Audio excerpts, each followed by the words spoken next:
आम्हाला कोणी वेगळं पाडलेलं नाही, आम्ही वेगळे राहतो कारण आमचं वेगळी जीवनशैली आहे. उलट तुमच्याशी आम्ही संपर्कात होतो तेव्हा प्रॉब्लेम होतो की नाही. आता आपल्याकडे बुलेट ट्रेन नव्हती, एक्सप्रेसवे आला नव्हता, घरं चांगली होती ना.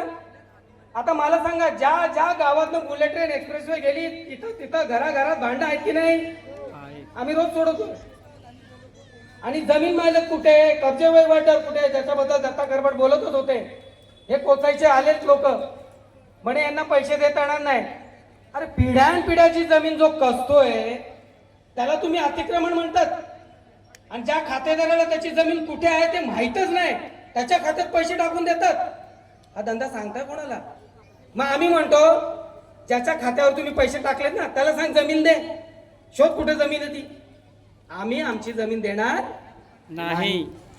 बऱ्याचदा काय असतं, आपल्याला सांगणारे सांगतात मोठा प्रकल्प आहे, मोदी साहेबांचा प्रकल्प आहे, तो तुम्ही थांबवू शकत नाही, जास्त विरोध करू शकत नाही, नाही का, असं सांगितलं तर घाबरवलं जातं. पण मला सांगा 2022 ला बुलेट ट्रेन चालणार होती, आता काय आलाय 2024 आला की नाही. आता सुद्धा सांगडेच उभे आहेत. बुलेट ट्रेन चालली का, कोणी थांबवली, कोणी थांबवली बुलेट ट्रेन, आपण. कोणी नाही. काय हे काय इथं बसले सगळे. काकाच्या आदेशाने खराडा घेऊन ज्या ज्या माझ्या आया बहिणी उभ्या राहिल्या त्यांनी बुलेट ट्रेन रोखून धरलेली आहे. बाकी कोणाचे किती व्यवहार झाले त्यांच्या ठिकाणी. त्या कोचाई बोरमाळ मध्ये आमच्या आया बहिणी खराडे घेऊन जेव्हा उभ्या राहतात तेव्हा एक्सप्रेसवे चालत नाही, लक्षात घ्या. आणि 9 ऑगस्टच्या निमित्ताने हेही लक्षात ठेवा, पोटामध्ये जास्त पेट्रोल जाऊ द्यायचं नाही. आपल्याला जे बोलायचं तेच बोललं पाहिजे, नाही तर भलते शब्द येतात, हेही सांभाळलं पाहिजे. तेव्हा माझ्या आया बहिणींना विनंती आहे की लोकांच्या आपल्या आया भावांच्या बांधवांच्या पोटामध्ये पेट्रोल जाणार नाही याची व्यवस्था हळूहळू करायची, बंदोबस्त करायचा.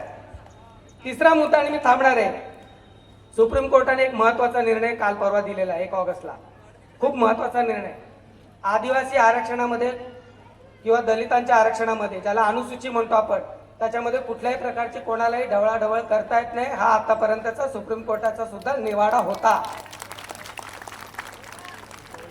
शेवटी शब्द वापरला मी, होता. 1 ऑगस्टला निर्णय आला. त्यांनी सांगितलं की राज्य सरकारला सुद्धा त्याच्यात जर काही प्राधान्यक्रम द्यायचा असेल तर ते करता येईल. आता याचे खूप मोठे परिणाम होणार आहेत.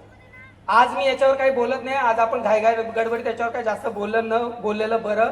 पण या प्रश्नावरती आपल्या सगळ्यांना अभ्यास केला पाहिजे. भुसारा साहेब आपले आमदार इथून होते, आता बोलून गेलेत आरक्षणाच्या संदर्भामध्ये.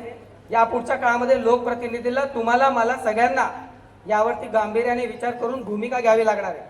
पण एक गोष्ट नक्की, आदिवासींचं अनुसूचीमध्ये ज्या यादीमध्ये आदिवासी जमाती आहेत त्याच्यामध्ये कुठल्याही प्रकारची छेडछाड आम्ही खपवून घेणार नाही. नाहीतर महाराष्ट्रामध्ये फडणवीसची चाल चालते. धनगर भेटले की त्याला सांगतात तुम्हाला आरक्षण देऊ, आदिवासी मध्ये आले की म्हणतात तुमचं आरक्षण नाही हलवणार, मराठ्यांमध्ये गेले की तुम्हाला आरक्षण देऊ, ओबीसी मध्ये गेले की म्हणतात नाही नाही तुमच्या आरक्षणाला धक्का नाही लावणार. अरे तू 3.5% आरक्षण घेऊन बसलेला माणूस, तू लोकांच्या आरक्षणाबद्दल बोलायला लागलाय आणि आम्ही ऐकायचं. तेव्हा सावध व्हा, तेव्हा सावध व्हा.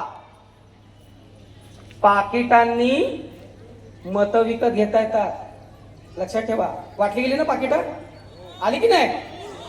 काय 1000, 1200, 1500 काय रेट होता, 500 रुपये बस. म्हटलं 1000, 2000 रेट असेल, फक्त 500 रुपये किंमत तुमची. असं ऐकलंय की ते वाटून वाटून थकले, पैसे उरले आणि उरलेल्या पैशांवरून त्यांच्यात भांडणं झाली. तेव्हा कुठे त्यांचा खासदार आला. आपण पाकिट घेता कामा नये, अजिबात पाकिट घ्यायची नाही. आता आदिवासी जिल्हा जर वाचवायचा असेल, आदिवासी अस्मिता टिकवायची असेल, 9 ऑगस्ट जर साजरा करायचा असेल तर कमळाबाईला उभं करायचं नाही, तळावाचं ठेवायचं तिला, अजिबात उभं करायचं नाही तिला. किती मोठं पाकिट देऊ दे. माझं स्पष्ट म्हणणं आहे, पाकिट देऊन तुम्ही मतं घेतले असतील, पाकिट देऊन तुम्ही बातम्या पेरल्या असतील, पाकिट घेऊन तुम्ही नेते मॅनेज केले असतील, खोके देऊन तुम्ही आमदार विकत घेतले असतील, पण कुठलीच पेटी, कुठलाच खोका आणि कुठलंच पाकिट आमच्या आदिवासींच्या अस्तित्वाला धक्का लावू शकत नाही.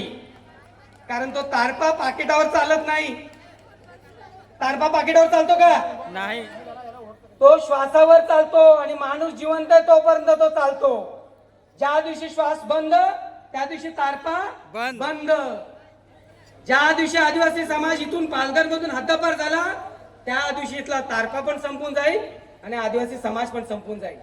तो दिवस आपल्याला येऊ द्यायचा नाहीये. म्हणून बांधवांनो, वेळ फार झालेली आहे. आदिवासी दिवस साजरा करत असताना तरुण भावांना बहिणींना माझं आग्रहाचं म्हणणं आहे, आपल्या भविष्यासाठी, आपल्या वाडवडिलांच्या वारशासाठी काकाने दिलेला जो फॉर्म्युला आहे, खराटा धरायला लाज वाटून घेऊ नका.